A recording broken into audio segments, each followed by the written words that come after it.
현재 코로나19가 전 세계에 퍼지고 있습니다. 중국과 한국뿐 아니라 일본, 이탈리아, 이란 등 세계적으로 많은 확진자가 나오고 있는데요. 참 안타까운 일이고 일어나지 않았으면 좋았을 일이죠. 그런데 여기서 우리가 아주 주의해서 보고 또 응원해야 하는 지점이 있습니다. 바로 한국의 코로나19 대응입니다. 이미 주요 외신들에서 많은 칭찬과 관심을 보내고 있죠.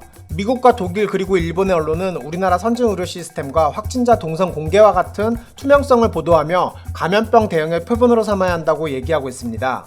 그 중에서도 한국의 코로나19 진단 속도는 어마어마한데요. 현재 77개 검사기관에서 하루 최대 10,000명까지 검사를 진행하고 있습니다. 진짜 어마어마한 속도죠.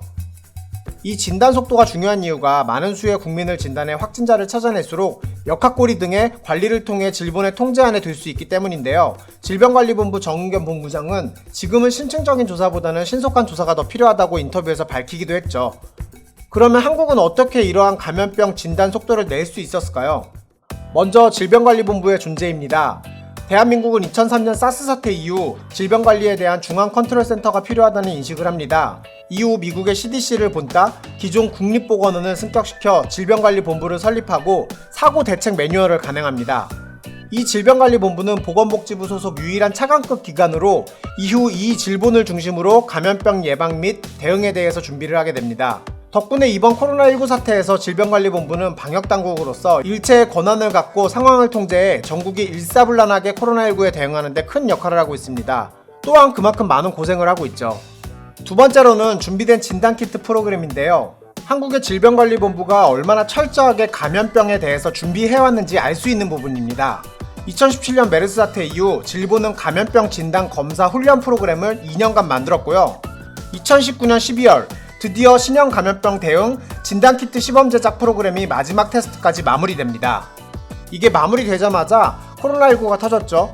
질본은 이 프로그램대로 진단키트 제작을 시작합니다. 한 달 만에 RT-PCR, 그러니까 리얼타임 PCR 코로나19 진단키트를 개발합니다. 이 진단키트는 기존 1-2일 걸리던 진단시간을 6시간으로 줄임과 동시에 오차율도 줄인 세계 최초의 키트입니다. 그리고 이게 정말 대단한 것이 세계 어디에서도 이렇게 빠른 속도로 제작한 사례가 없다고 합니다. 질본이 얼마나 주도 면밀하게 감염병에 대해서 준비해왔는지 알 수 있습니다.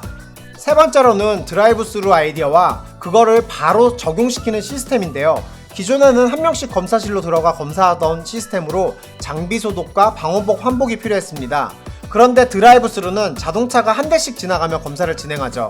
기존 1시간씩 걸리던 진단 시간을 10분가량으로 대폭 단축시켜 빠르고 안전하게 검사를 진행합니다.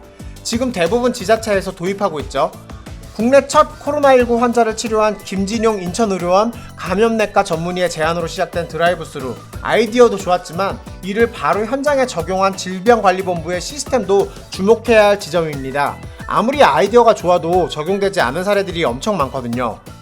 지금까지 대한민국이 빠른 진단 속도와 대응으로 감염병 방역을 얼마나 잘하고 있는지 알아봤습니다. 비록 예상치 못한 일부 단체의 일탈로 인한 여파가 있지만 그럼에도 이 정도 대규모 전염병이 퍼진 상태에서 질본의 대응은 기록적이라고 볼 수 있습니다. 분명 앞으로도 이러한 일은 계속 일어나게 될 텐데요. 지금 우리가 쌓고 있는 데이터들은 이런 사태를 대비하는 데 아주 중요한 자료가 될 것입니다. 메르스 사태 이후 묵묵하게 준비를 해 이런 어려운 상황에서도 잘 대처해 주시는 질병관리본부와 관계자분들에게 감사와 응원을 전합니다.